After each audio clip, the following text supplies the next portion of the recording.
বর্তমান বিজ্ঞানীরা এই রাসেল ভাইপার নিয়ে একটা তথ্য জানালো। সে তথ্যটা আমি পড়ে দেখলাম যে রাসেল ভাইপার একসাথে প্রায় ৭৫ থেকে ৮০টি বাচ্চা দেয়। আর এই সাপটা এত তাৎক্ষণিকভাবে মানুষের শরীরে বিষ ছড়ায়, ১ সেকেন্ডকে ৮ ভাগ করলে ১ সেকেন্ডকে ৮ ভাগ করলে যতটুকু সময় হয়, ওই সময়ের মধ্যে সবল দিয়ে মানুষের সারা শরীরে বিষ প্রবেশ করায়। এটা এমন একটি ভয়ানক একটি সাপ। কিন্তু এই সাপ সম্পর্কে আমি গবেষণা করতে যেয়ে দেখি এটা তো পৃথিবীর জমিনের সাপ। পৃথিবীর জমিনে এই রাসেল ভাইপারকে মানুষ যদি এত ভয় পায়, এতটুকু ভয় যদি পাই তো জাহান্নামের সাপকে,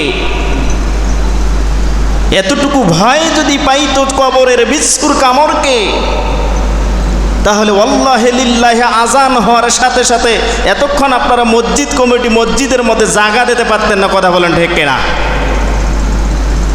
মানুষের এই ভয়গুলো নাই। এই রাসেল ভাইপার থেকে বাঁচার জন্য আমরা সকালবেলা দোয়া পড়তেছি, বিকেলবেলা দোয়া পড়তেছি, আবার বিভিন্ন হুজুরের কাছে যায় দোয়া শিখতেছি। এটা হলো পৃথিবীর সাপ। সম্মানিত ভাইয়েরা, এই রাসেল ভাইপার নিয়ে বর্তমানে যে খবরেই দেখতেছি সেখানেই শুধু খবর আর খবর, রাসেল ভাইপার, রাসেল ভাইপার। আপনার তো কথা ছিল যে জাহান্নাম, জাহান্নামের খবরটা সব সময় আপনার অন্তর্গাতার কথা ছিল। জাহান্নামের সাপ সম্পর্কে পড়তে যায় দেখি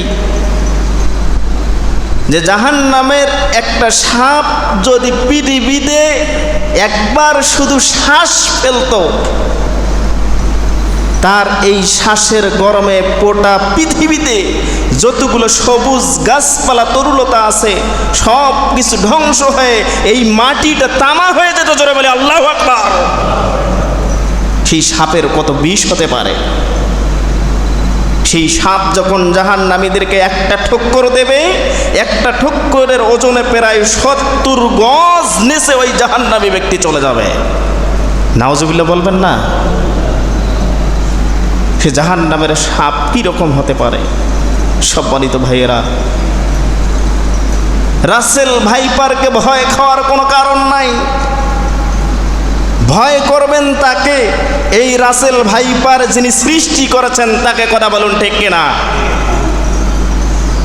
আপনারা যদি এই রাসেল ভাইপারের সৃষ্টিকর্তাকে ভালোবাসতে পারেন, তার আনুগত্য করতে পারেন, তার একমাত্র ইবাদত করতে পারেন, রাসেল ভাইপার আপনার চুল পরিমাণ ক্ষতি করতে পারবে না। কথা বলুন ঠিক কিনা?